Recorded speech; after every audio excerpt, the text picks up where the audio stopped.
Hoy vamos a hablar de la química de las emociones y lo vamos a comenzar haciendo con un concepto. No tenemos un cuerpo, somos un cuerpo.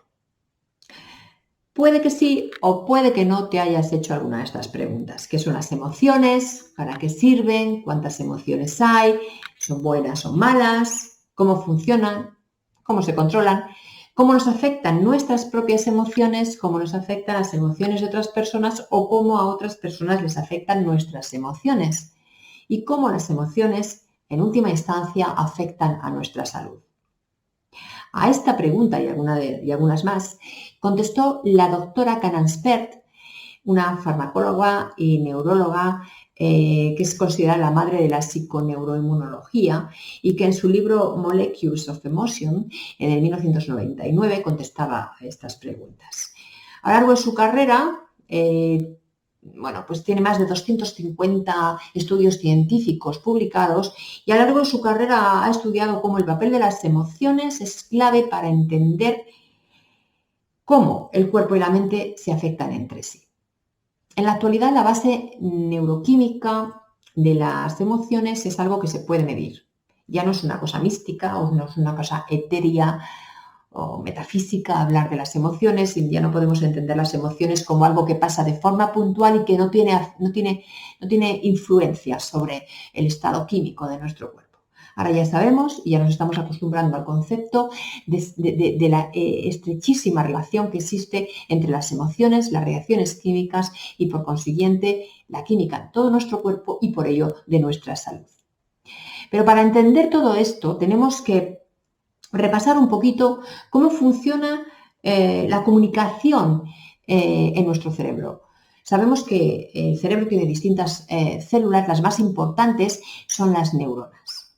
Las neuronas se comunican entre ellas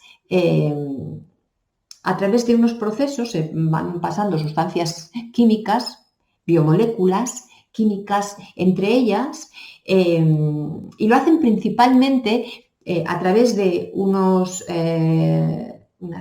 estructuras que se llaman sinapsis, que están en la superficie, está formada por una dendrita, que es una especie de cuenquito que hay en las membranas, en la superficie de la neurona, que está preparada para recibir al axón, que es una especie de brazo largo de otra neurona que viene y le echa ahí una sustancia química.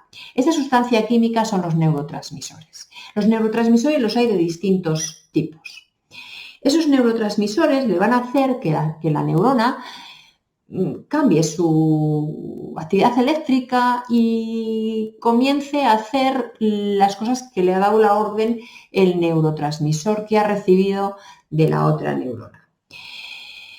Tenemos otras sustancias que se llaman los neuropéptidos, que van a encargarse de que esta información, esta química del cerebro se traduzca a la química fuera del cerebro y conecte con las hormonas y produzca los cambios en el resto de nuestros sistemas fisiológicos.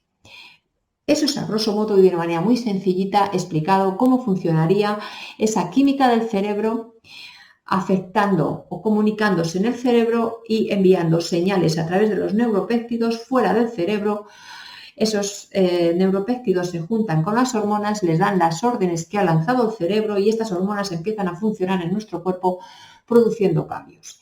Los cambios que se producen a través de esas órdenes del cerebro actúan sobre todo en nuestros sistemas fisiológicos, el sistema endocrino, el sistema inmunológico, el sistema cardiovascular, el sistema respiratorio, el sistema somatosensorial, el sistema muscular, el sistema digestivo, absolutamente todo está definido por las órdenes que damos desde nuestro centro de operaciones, que es el cerebro. Y las señales que se dan en el cerebro son señales químicas a través de los procesos de neurotransmisión. Bien, vamos a conocer un poquito cómo se llaman y qué son estas sustancias neurotransmisoras. Las hay de diferentes tipos. Podemos hablar de neurotransmisores, de neuromoduladores, de neuropéptidos, de neurohormonas y fuera de nuestro cerebro, hormonas. Cuando veis delante la palabra neuro, significa que es algo que está sucediendo dentro de nuestro sistema nervioso. Vamos a conocer un poquito las sustancias químicas que actúan como neurotransmisores o como neuromoduladores o como neurohormonas o como hormonas y que acaban de definir cómo nos sentimos, incluso el estado de conciencia de nuestro cerebro y que lanza órdenes al cuerpo para que también se siente y actúe en función de la emoción, de la sensación, de la percepción que estamos teniendo. Vamos a empezar con la acetilcolina. La acetilcolina es un neurotransmisor que está relacionado con la memoria, la transmisión del dolor, del calor, de los sabores y también interviene en la frecuencia cardíaca, en la función de la vejiga, la secreción de la saliva y en el ciclo sueño-vigilia.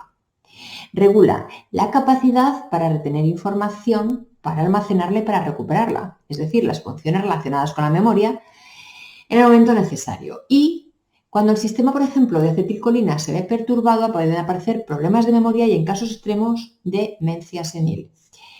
La acetilcolina en altos niveles potencia entonces la memoria, la concentración y la capacidad de aprendizaje y con bajos niveles, en cambio, provocaría pérdida de memoria, de concentración y de aprendizaje. Otro neurotransmisor es la dopamina. La dopamina forma parte, junto con la noradrenalina y la serotonina, de los mensajeros alegres, porque su liberación en el cerebro desencadena sensaciones de euforia, de felicidad y fuerte autoestima.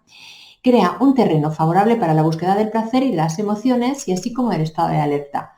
Potencia el deseo sexual y aumenta nuestra capacidad cognoscitiva. Cuando nos falta, puede aparecer desmotivación o incluso depresión. La dopamina precipita una señal química que activa la parte frontal de nuestro cerebro y que es responsable de que realicemos actividades fuera del límite de nuestras capacidades y produce una sensación de bienestar eufórico, por ejemplo, en las personas adictas al ejercicio. Una disminución de dopamina en determinadas áreas del cerebro puede producir los temblores y las parálisis propias de la enfermedad de Parkinson. Y una elevada cantidad de dopamina causaría alucinaciones y paranoia muy comunes en la esquizofrenia. Cuando se juntan la dopamina y la oxitocina, se produce el amor, el sentimiento del amor. La oxitocina está relacionada con el placer, el orgasmo y los sentimientos de generosidad y confianza. Vamos a hablar de otra sustancia, la noradrenalina. Es la hormona del estrés y afecta a regiones del cerebro que controlan la atención y las acciones de respuesta. Junto con la adrenalina, la noradrenalina interviene en la respuesta de lucha y huida, aumentando la frecuencia cardíaca, la glucosa y el flujo sanguíneo hacia los músculos. Tiene una lógica absoluta. El estrés nos tiene que preparar para la respuesta, la lucha o la huida. Se encarga de crear el terreno favorable a la atención, el aprendizaje, la sociabilidad y la sensibilidad frente a señales emocionales y el deseo sexual. Cuando la liberación o la síntesis de noradrenalina se ve perturbada, aparece la desmotivación, la depresión, la pérdida de la libido y la reclusión en uno mismo. La serotonina. La serotonina es un neurotransmisor que juega un papel muy importante en diversas funciones cerebrales. Por ejemplo, controla el estado de ánimo y está asociado al sueño y vigilia, a la conducta sexual, a la conducta suicida y a estados alucinatorios provocados por drogas. También interviene en la percepción del dolor, en la temperatura corporal, en la actividad hormonal, en la tensión arterial y en trastornos gastrointestinales y cardiovasculares. La serotonina se produce a partir del triptófano, un aminoácido presente en la dieta y también está presente en la mayoría de los alucinógenos. En definitiva, los niveles altos de serotonina nos producen calma, paciencia, autocontrol, sociabilidad, adaptabilidad y humor estable, y nos inhibe el enfado y la ira. Y los niveles bajos, en cambio, nos producirían hiperactividad, agresividad, odio, impulsividad, fluctuaciones del humor, irritabilidad, ansiedad, insomnio, depresión, migraña, dependencia, por ejemplo, a sustancias como droga y alcohol y bulimia. Vamos a hablar del miedo. En el miedo intervienen la dopamina, la serotonina y la noradrenalina. La mezcla de estos tres neurotransmisores y su influencia es la que hace que sintamos miedo. El hecho de que intervenga la serotonina, la dopamina y la noradrenalina también produce la sensación de angustia y de ansiedad. Ahora vamos a hablar del GABA o el ácido gamma-aminobutírico. Se caracteriza por ser el neurotransmisor más extendido en el cerebro y está implicado en ciertas etapas de la memorización, siendo un neurotransmisor inhibidor. Esto significa que frena la transmisión de las señales nerviosas. Sin él, las neuronas podrían embalarse. Es decir, necesitamos un freno en un coche que va deprisa, no vale para nada si no tiene frenos. El GABA haría esa función, ¿no? Haría posible que los sistemas se mantuviesen bajo control. Su presencia favorece la relajación y cuando los niveles de este neurotransmisor son bajos, hay dificultad para conciliar el sueño, aparece la ansiedad, porque no podemos frenar. Entonces, los niveles altos de GABA potencian la relajación, el estado sedado, el sueño y una buena memorización. Y los niveles bajos producen ansiedad, manías y ataques de pánico. Vamos a hablar de otro neurotransmisor que seguramente nos suena el nombre, adrenalina. La adrenalina nos permite reaccionar a las situaciones de estrés. Las tasas elevadas de adrenalina en sangre nos conducen a fatiga, falta de atención, insomnio, ansiedad y en algunos casos la depresión. Y los niveles bajos de adrenalina al decaimiento y también a la depresión. Hemos visto hasta aquí algunos neurotransmisores y algunas hormonas que también actúan como neurotransmisores. Pero vamos a conocer algunas hormonas relacionadas con las emociones y sobre todo la más importante es el cortisol. Este se encarga de la descarga de la glucosa en la sangre.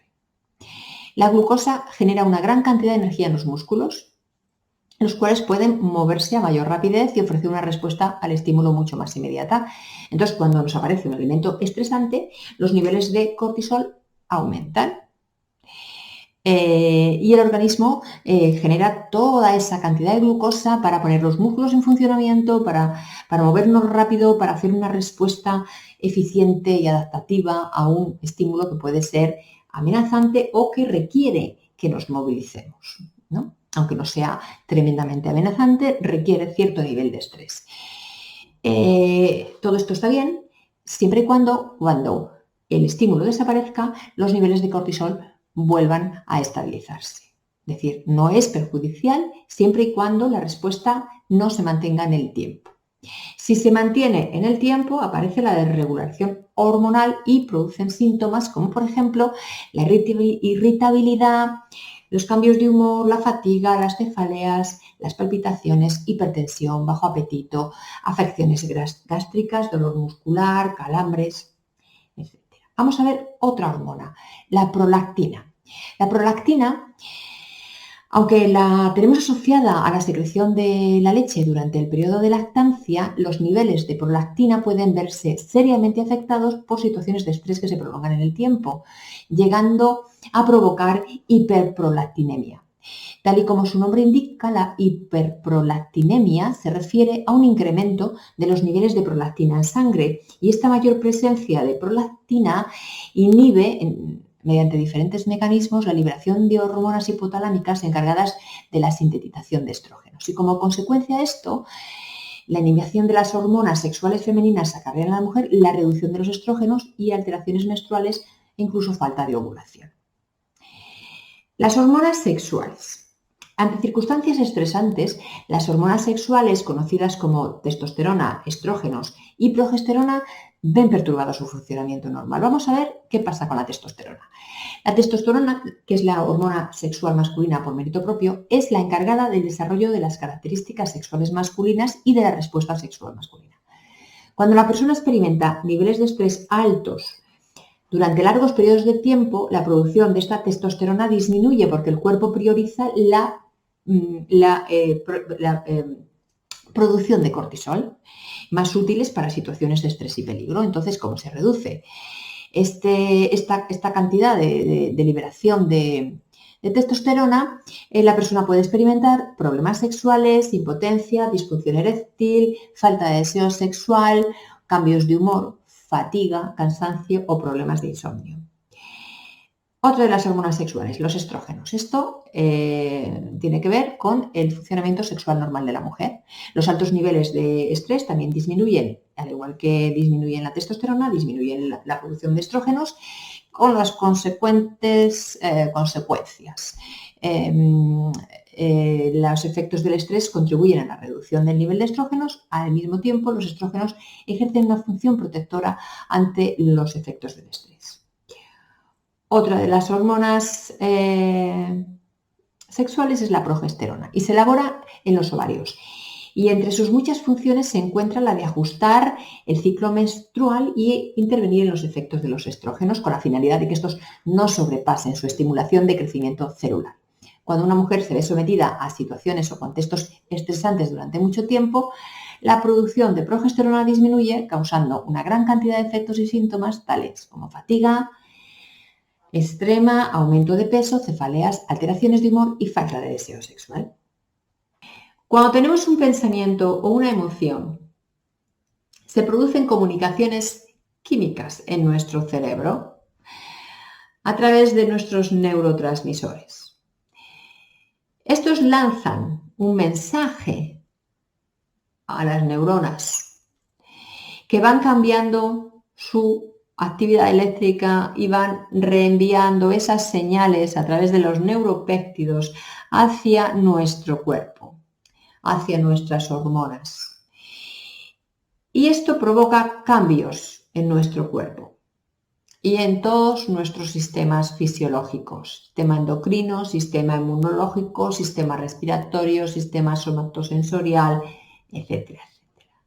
A su vez, las sensaciones físicas que sentimos le devuelven la información a nuestro cerebro y también cambia su química a través de la información que recibe de nuestro cuerpo. Es decir, este ciclo de percepciones, pensamientos, emociones, respuesta física, conductual, comportamental, es un sistema de comunicación multidireccional que hace que la relación entre nuestras percepciones y nuestro estado físico, y entre nuestro estado físico y nuestras percepciones y nuestras emociones, sea absolutamente algo inseparable.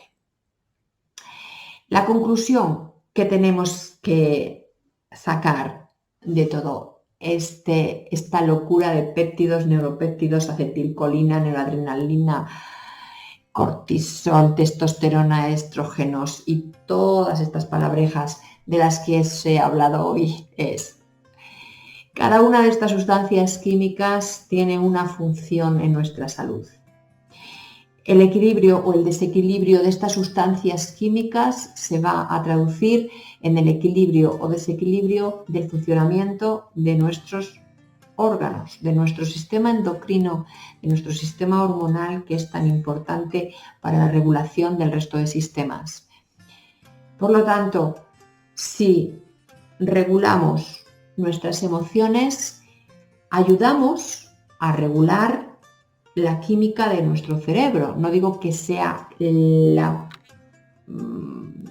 fórmula mágica para evitar todos los problemas físicos, todos los problemas de salud, pero sí que es cierto que si controlamos nuestras emociones, ayudamos a regular de la manera correcta para que ninguna de estas sustancias neurotransmisoras, neurohormonas o las hormonas se nos disparen o se nos bajen por debajo del nivel deseable, sino que contribuyamos con nuestro equilibrio emocional al equilibrio de estos neurotransmisores, de estas sustancias activas en nuestro cerebro, que al final van a ser las que van a acabar dando las órdenes del funcionamiento de nuestro cuerpo, de nuestro sistema inmunológico, de nuestro sistema endocrino, de nuestro sistema respiratorio, de nuestro sistema cardiovascular, de nuestro sistema somatosensorial, de todo está mediado por el centro de operaciones que es nuestro cerebro. Y en nuestro cerebro está guiado por percepciones y por emociones. Por lo tanto, vamos a intentar autogestionar lo mejor posible nuestras emociones para ayudar a nuestra salud integral. Y esa es la mejor justificación para hablar de emociones y la mejor justificación posible para intentar controlar nuestros estados de ánimo. Con esto, hasta la próxima.